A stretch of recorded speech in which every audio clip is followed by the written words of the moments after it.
আসসালামু আলাইকুম রহমতুল্লাহি ওয়া বারাকাতুহু।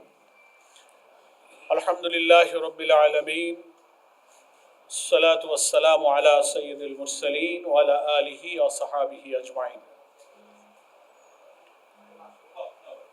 11 দলীয় ঐক্যের সম্মানিত বিভিন্ন দলের মহাসচিব এবং সেক্রেটারিবৃন্দ, দলের প্রতিনিধিত্বকারী নেতৃবৃন্দ এখানে মঞ্চে উপস্থিত আছেন এবং আজকে উপস্থিত প্রিয় সাংবাদিক বন্ধুগণ এবং দেশবাসী ভাই ও বোনেরা, আমরা বাংলাদেশের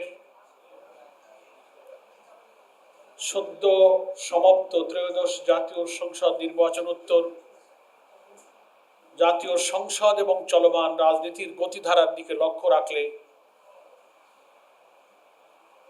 আমরা কিছু হতাশার দিকই শুধু দেখতে পাচ্ছি। জাতির যে গণ আকাঙ্ক্ষা, 18 কোটি মানুষের গণ আকাঙ্ক্ষা, জাতীয় নির্বাচনে যে আশা, উদ্দীপনা, সম্ভাবনা, স্বপ্ন নিয়ে যারা ভোট দিয়েছিল এবং গণভোটের মধ্য দিয়ে 5 কোটি মানুষ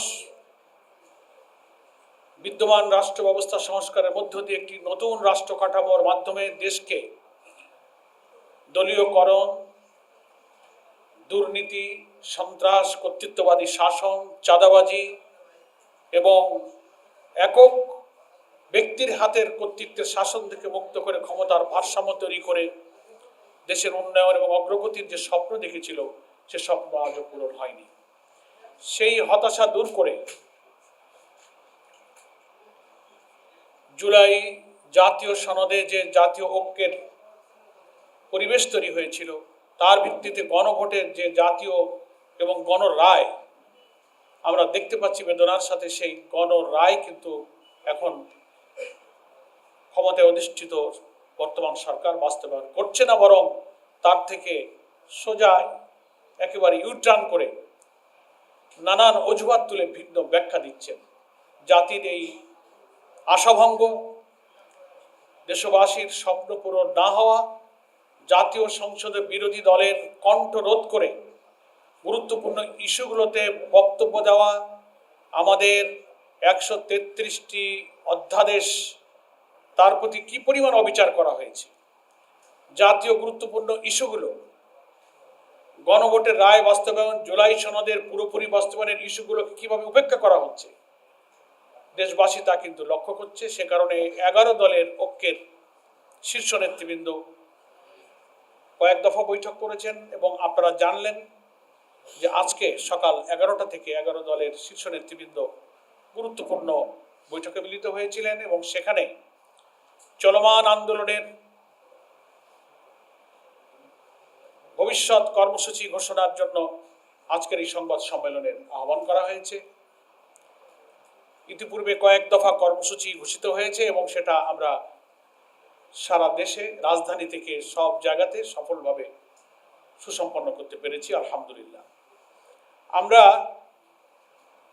শীর্ষ নেতৃবৃন্দের নির্দেশে আজকে প্রত্যেকটি দলের মহাসচিব এবং তার প্রতিনিধিরা এখানে সংবাদ সম্মেলনে আপনাদের সামনে শীর্ষ নেতৃবৃন্দের সর্বসম্মত গৃহীত চলমান আন্দোলনের ভবিষ্যৎ কর্মসূচি কিছুক্ষণের মধ্যে আপনাদের খেদমতে এবং জাতির উদ্দেশ্যে পেশ করতে যাচ্ছি।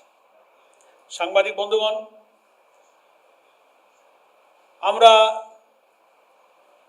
গণভোটের যে গণরায়, সেটা বাস্তবায়নই আমাদের এই আন্দোলনের প্রধানতম লক্ষ্য। কিন্তু বিদ্যমান যে জনদুর্ভোগ, জ্বালানির যে সংকট,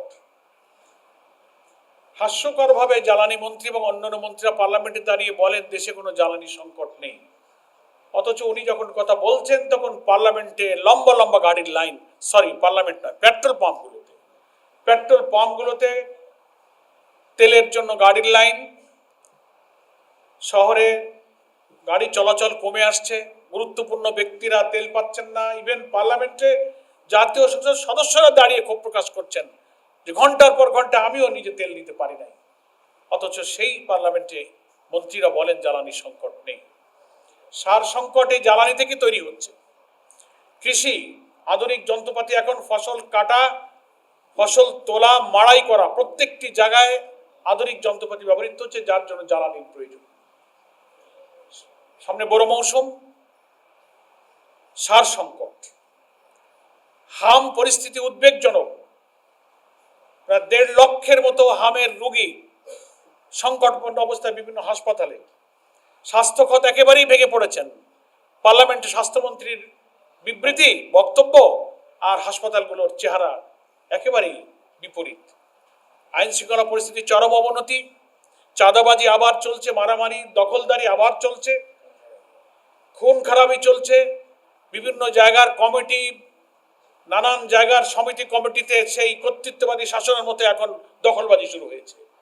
দখল হচ্ছে, বাতিল হচ্ছে, এবং একটা দলের নেতৃত্বে দেশ যেন আবার সেদিকে চলে যাচ্ছে। আর ব্যাংক খাত একেবারেই ধ্বংস করার দিকে চলে গেছে। এমন কোন নজির আছে কিনা একটা সরকার ক্ষমতা এসে 1-1.5 মাস যে পারে নাই 40-42 হাজার কোটি টাকা শুধু ব্যাংক থেকে ঋণ করেছেন। আর ব্যাংকগুলো দখল করে নিজেদের সিন্ডিকেটওয়ালা লোকদের হাতে ব্যাংক তুলে দিয়ে সাধারণ গ্রাহক কোটি কোটি যারা আমানত রেখে এখন চরম উদ্বিগ্নতার জন্য রাজপথে নামছেন, বক্তব্য রাখছেন, কথা বলছেন। এই সামগ্রিক জনস্বার্থ, জনদুর্ভোগ দূর করা এবং দলীয়করণের মধ্য দিয়ে দেশকে যে আবার সেই যে কালো যুগ থেকে জাতি রক্ত দিয়ে ফিরালো, এবং প্রশাসনের মধ্যে যে দলীয় নির্লজ্জভাবে যে দলীয়করণ চলছে, এর বদলি ওরে ওএসডি ওনাকে পদত্যাগে বাধ্য করা, একেবারে 1-1.5 মাসের মধ্যে একটা ফ্যাসিবাদী স্টাইলে, যার বিরুদ্ধে এতকাল ওনারাই বক্তব্য রেখেছেন, আমরা রেখেছি, সেই কাজ নিজেরাই শুরু করেছে। সচিবালয় থেকে শুরু করে একেবারে সিভিল অ্যাডমিনিস্ট্রেশনের অধস্তন পর্যন্ত সব সরিয়ে দিচ্ছে। তো ফলে আমরা দেখছি যে শাসন ব্যবস্থার, রাষ্ট্র ব্যবস্থার কোনো গুণগত পরিবর্তন হয়নি। সে কারণে এর একমাত্র সমাধান হচ্ছে জুলাই সনদে যে সংস্কারের ব্যাপারে জাতি ঐক্যবদ্ধ হয়ে সম্মতি দিয়েছিল, সবাই সংস্কারের পক্ষে। জুলাই সনদে আমরা স্বাক্ষরকারী যে দলগুলো ছিলাম, প্রত্যেকটি কথা জুলাই সনদের সবকিছুই পুরোপুরি বাস্তবায়ন করা ছাড়া এর যে আইনি ভিত্তি,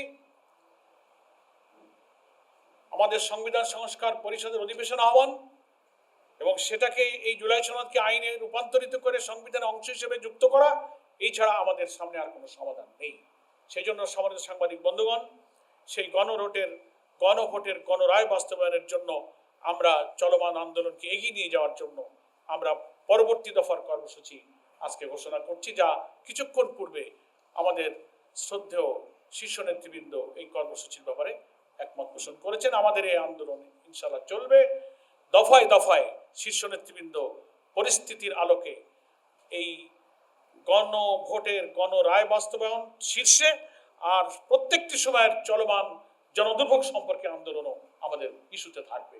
আমরা সেই কর্মসূচিগুলো আপনাদের কাছে একে একে ঘোষণা করছি। আমরা আপাতত এই দফায়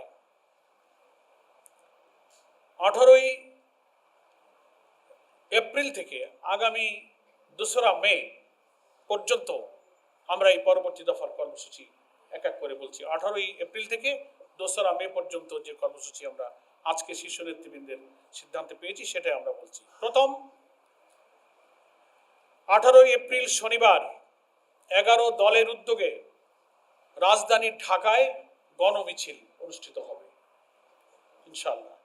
2 নম্বর, দ্বিতীয় কর্মসূচি 25শে এপ্রিল সকল বিভাগীয় শহরে, সেদিনও শনিবার, 25শে এপ্রিল শনিবার সকল বিভাগীয় শহরে গণমিছিল, ঢাকা ব্যতীত। ঢাকায় যেহেতু আমাদের 18 তারিখে হয়ে যাচ্ছে, ঢাকার বাইরের সকল বিভাগীয় শহরে 25শে এপ্রিল শনিবার গণমিছিল হবে 11 দলের উদ্যোগে। তৃতীয়, মে মাসের 2 তারিখ 2রা মে, সেদিনও শনিবার, প্রত্যেকটি জেলা হেডকোয়ার্টারে জেলা 11 দলের উদ্যোগে বিশাল বিশাল গণমিছিল জেলা সদরে অনুষ্ঠিত হবে ইনশাআল্লাহ।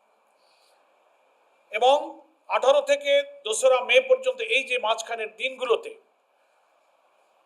প্রত্যেকটি বিভাগীয় শহরে এবং গুরুত্বপূর্ণ জেলা শহরগুলোতে সেমিনার অনুষ্ঠিত হবে, গণভোটের রায় বাস্তবায়নের দাবিতে তাদের সৃষ্ট যে রাজনৈতিক সংকট, সংবিধানের অপব্যাখ্যা এবং জাতীয় সংসদে বিরোধী দলের দাবি, তাদের নোটিশ সবকিছু উপেক্ষা করে কর্তৃত্ববাদী শাসনের দিকে যে দেশ ধাবিত হচ্ছে, তার বিরুদ্ধে বিদগ্ধ প্রবন্ধকাররা প্রবন্ধ লিখবেন, বিদগ্ধ আলোচকরা আলোচনায় অংশ নেবেন। প্রত্যেকটি বিভাগীয় শহর এবং গুরুত্বপূর্ণ জেলা সদরে 18 থেকে আগামী 2রা মে পর্যন্ত 18 এপ্রিল থেকে লিফলেট বিতরণ এবং সেমিনারের আয়োজন চলবে জেলায় জেলায় এবং বিভাগে বিভাগে। এর পরবর্তী ধাপে এই কর্মসূচির পর আমরা শীর্ষ নেতৃবৃন্দের কাছ থেকে সিদ্ধান্ত পেয়েছি যে বাংলাদেশের প্রত্যেকটি বিভাগীয় শহরে 11 দলের উদ্যোগে সেই বিভাগের অধীন সমস্ত জেলার 11 দলের যৌথ সহযোগিতা এবং ব্যবস্থাপনায় বিশাল বিশাল সমাবেশ অনুষ্ঠিত হবে বিভাগীয় সদরগুলোতে এই 2রা মের পর থেকে। সেই শিডিউলটা আমাদের লিয়াজো কমিটি অবিলম্বেই বসবেন এবং তার সুনির্দিষ্ট তারিখগুলো ওনারা ঘোষণা করবেন। 12টি সিটি কর্পোরেশন এবং বিভাগীয় সদর মিলে এই বিভাগীয় সদরগুলোতে সমাবেশ অনুষ্ঠিত হবে। সেখানে 11 দলের প্রত্যেকটি দলের শীর্ষ নেতারা এই বিভাগীয় শহরের এই সমাবেশগুলোতে ইনশাআল্লাহ উপস্থিত থাকবেন। এটা হচ্ছে 2রা মের পর থেকে আমাদের লিয়াজো কমিটি একটা শিডিউল তৈরি করবেন। নির্দিষ্ট দিনক্ষণ কোন দিনে কোন সিটি কর্পোরেশন বা বিভাগীয় শহরে হবে, এই দিনক্ষণ লিয়াজো কমিটি অচিরেই দেশবাসীর কাছে সাংবাদিক ভাইদের মাধ্যমে ঘোষণা করবেন এবং এইগুলো শেষ হওয়ার পর এটা শিডিউল আপনারা জানতে পারবেন দিনক্ষণ। তারপর পরিকল্পনা নেওয়া হয়েছে যে এই রাউন্ড করে আসার পরে রাজধানীতে 11 দলের উদ্যোগে একটা বিশাল জাতীয় মহাসমাবেশের আয়োজন করে শীর্ষ নেতৃবৃন্দ পরবর্তী দফার কর্মসূচি ইনশাআল্লাহ ঘোষণা করবেন। আমি আশা করি আপনাদের কাছে আমাদের আজকের 11 দলের শীর্ষ নেতৃবৃন্দের সর্বসম্মত চলমান আন্দোলনের পরবর্তী কর্মসূচিগুলো ঘোষণা করতে পেরেছি। যদি কারোর কাছে অস্পষ্ট থাকে আপনারা প্রশ্নের মাধ্যমে পরিষ্কার করে নিতে পারবেন। আপনাদের সকলকে ধন্যবাদ।